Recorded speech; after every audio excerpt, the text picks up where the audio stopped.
Hey y'all. Um, it's Amaya the American checking in. And of course, I have, an episode for you all today. We're going to talk about insomnia today. And first, I would like to start off with that I am not a medical professional. I'm not a physician, chemist, whatever you want to call any of these people. If you have any issues, then of course, I encourage you to go and see them. This is just, me sharing my experiences and giving people some ideas on how to fix their problems, because of course this channel is dedicated to sharing my healing experiences with you all so that we all can help each other and getting using nature and being in nature and stuff. So that's what this channel is catered to. So this is just my paper so I can remember, everything that I'm about to discuss. So for those of you all who do not know what insomnia is, it is a sleep disorder in which you have trouble falling asleep or staying asleep. Okay, so my first time that I experienced insomnia was when I was 19 years old. Okay, I had moved out of the house with my mom and moved into a friend's house. So I was living a fast lifestyle, out in the nightlife, and not eating well. I probably ate like once a day. It would usually be fast food or like chicken wings, stuff like that, Chinese food. So I developed what I didn't know back then was anxiety. Like I just be thinking all the time. It felt like my mind was just racing.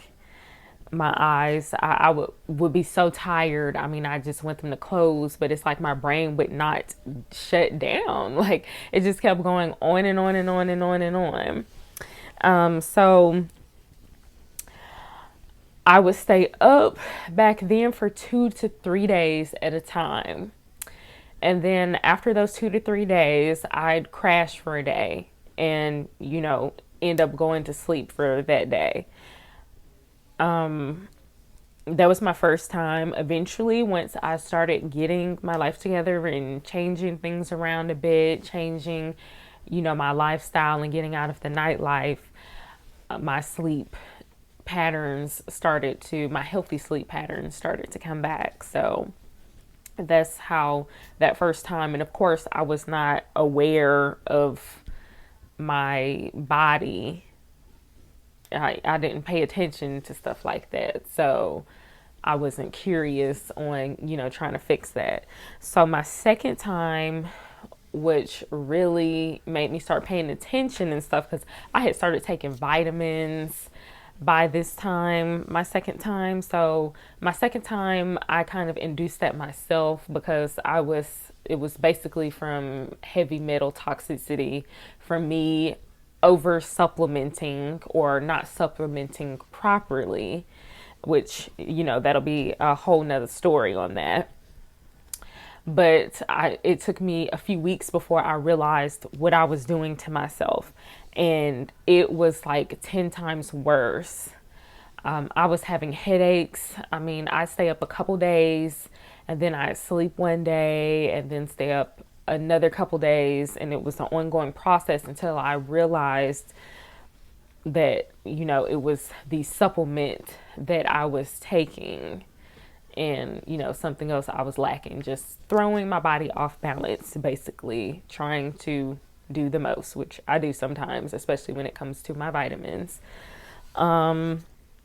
So other reasons that I did notice that I had insomnia problems or, sleep disturbances was my hormone levels, which I'm referring to as like estrogen, progesterone levels, having a calcium deficiency, which that can correlate to estrogen and progesterone levels because those affect the body's absorption and utilization of calcium. Omega-3 deficiency, anxiety, exercise, magnesium deficiency, medications can cause it. Some medications like antibiotics, because antibiotics interfere with, I know, with the female hormone system, our reproductive system, so it can cause you to have sleep disturbances and all types of nasty side effects. Muscle relaxers, any type of medication that's interfering with basically muscles, bones, bacteria in the body, because they disrupt other systems within the body, so they can cause sleep problems. Your menstrual cycle, of course, sometimes some women before their menstrual cycles, and I know with myself, sometimes I cannot sleep a few days before or during my menstrual cycle, like just not good sleep at all. And then it's funny because sometimes it's the opposite, and I get too much sleep because I'm just extra tired. So it's like either or, just depending. Of course, heavy metal toxicity can cause sleep disturbances, and increased alcohol consumption can also, because you're dehydrating the body on a constant basis, which, I mean, basically you're taking away nutrients out the body. Of course, all those reasons usually they tie into each other. Anxiety is a little different because it can have different triggers, and figuring out what's actually causing it is good to do, because the anxiety just has to be addressed, and then usually the sleep cycles will start back. And the two supplements that I used when I had anxiety was Damiana and Blue Vervain. And I'd use like the loose leaf, like buy it in bulk and make a tea, and you just do half and half. Half part, one part to one part, or Damiana and Blue Vervain. Now they do have Damiana in the capsules. Damiana is good. It's supposed to help with depression. I don't really know if it really helped with my depression, I would say, because eventually, continuing to have insomnia causes depression eventually. Like, not getting any sleep will drive you crazy. It makes you very irritated, not wanting to deal with people, not wanting to be around people, not wanting to laugh anymore, not even wanting to smile, because it's just like, I just want to get some sleep. That's just how I'm feeling. I'm like, I don't even want to talk to you right now. Like, I can't even process in my brain this conversation that you're trying to have with me or anything. Like, things just don't process well. But Damiana is good. It calms the central nervous system, relaxes the brain, and it slows down adrenaline in the body, which I will say that you have to be careful with, because everybody may not need that your adrenaline slowed down. So taking the capsules, I have experienced, adrenal fatigue from taking the capsules by themselves. But anytime that I've taken the Damiano with the Blue Vervain, I've always had good results from that, and had good sleep. And for the deficiencies that you may have, like nutritional deficiencies in vitamins or minerals, you would need to take a supplement, change your diet, eating healthier foods. I would definitely say to incorporate avocados. They're great for healthy sleep habits. They have magnesium and potassium in there, which, they all play a role in a healthy sleep cycle. Magnesium is relaxing to the body. You can take a calming magnesium.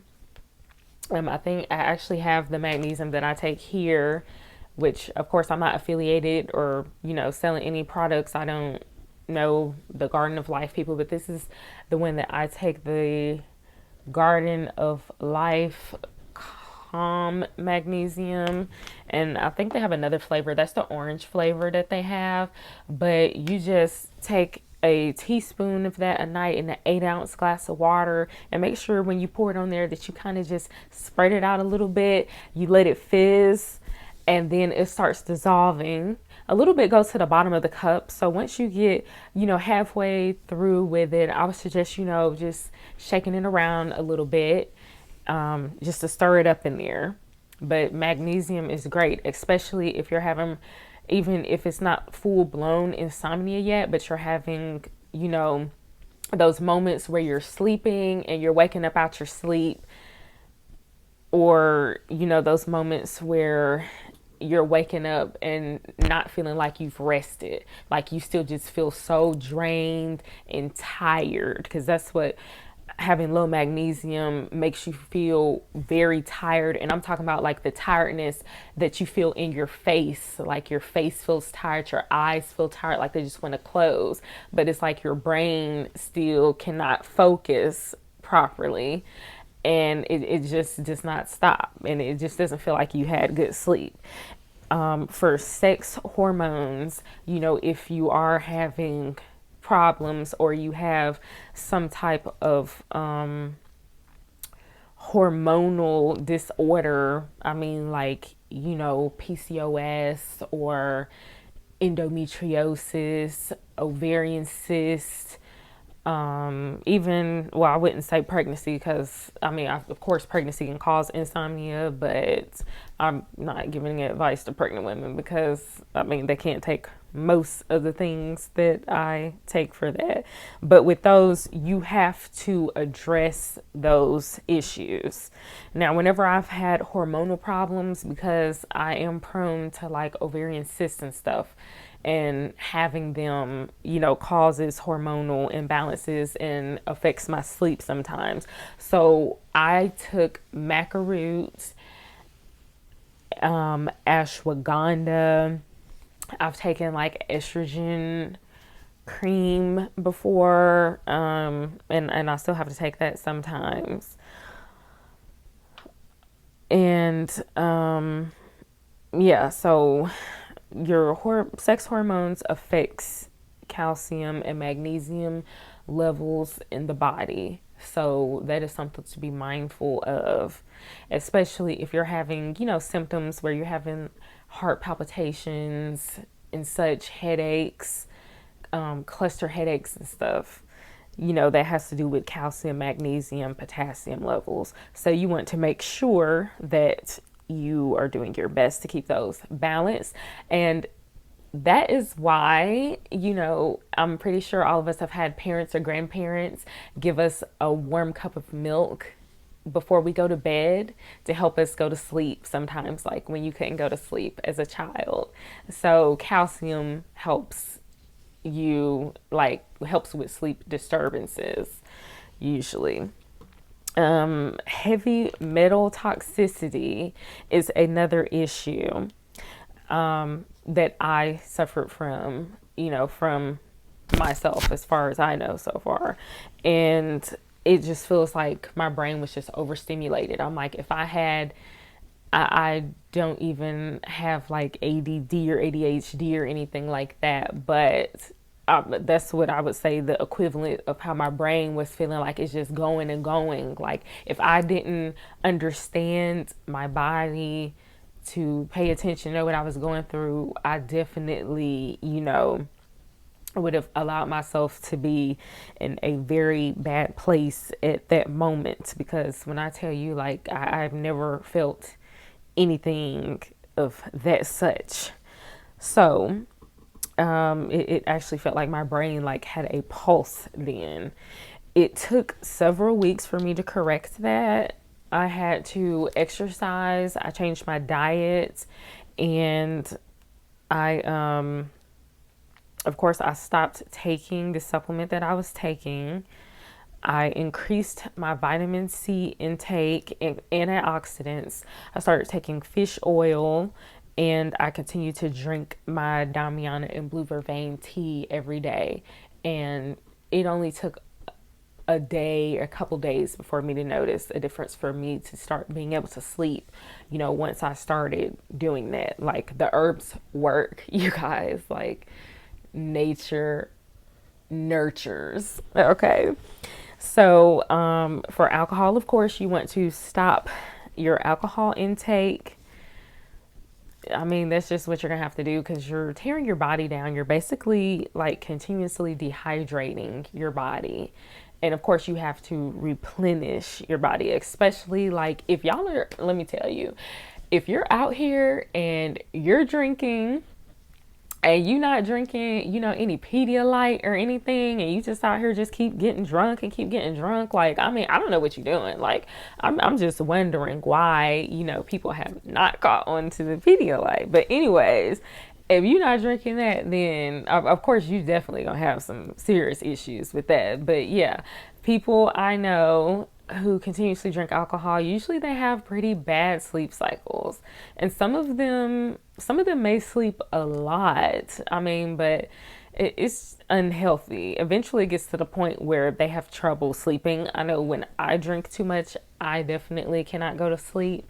And depending on what your type of insomnia that you're having, people would think the alcohol would help you sleep. And let me tell you, like, the alcohol will make it worse. Like, drinking alcohol and having your brain feel like it's being overworked anyways is just not a good combination to do. It felt like it just made it worse, where I was just lost, lost in my brain, lost in my mind. Okay, and one other thing I know people are going to ask about is melatonin. Okay, melatonin works for, basic sleep problems, but if you have insomnia where you can stay up a whole 24 hours, usually melatonin is not going to be enough because the underlying cause is from some other nutritional deficiency or something else that's not balanced within your body. So you just taking melatonin is it's not going to help. It's for, I would say, for more severe cases of insomnia. If you're already sleeping and you just need, just to enhance, to have a little bit better sleep at night, or trying to get yourself on a schedule, but you really don't have problems going to sleep, then melatonin would be perfect for you. Is good for people that, like I said, that don't have the sleep disorder. It helps calm you down to be able to go to sleep. But of course, it's not going to fix the root of the problem. Like insomnia, you need to have a diet change. You need to have a lifestyle change, because usually a person is going to develop depression, anxiety, or, they might already have some other type of mental disorder, or something else going on with them that eventually is going to either come from the insomnia or that has caused the insomnia. So I do believe that the body is capable of healing itself. I do believe that we are able to fix a lot of problems, even, mental illnesses, from lifestyle changes and making sure that the body is getting the proper amount of nutrients. Because when, people have to realize you're not getting the nutrients, your body's continuously using it, and we're not eating well, we're not exercising well, our hormones and stuff are not able to function and stay balanced within our body. So the body and, conquering illnesses has to do with balance. Too much of anything is not good for you, but there has to be a balance, with some things. So a lot of times we get more of the bad things, that harms the body than the good things. So I hope you all enjoyed the video. Please subscribe to my channel, like, comment. Feel free to ask me any questions that you may have. And I hope you all enjoy this, and I hope that this helps somebody. Thank you.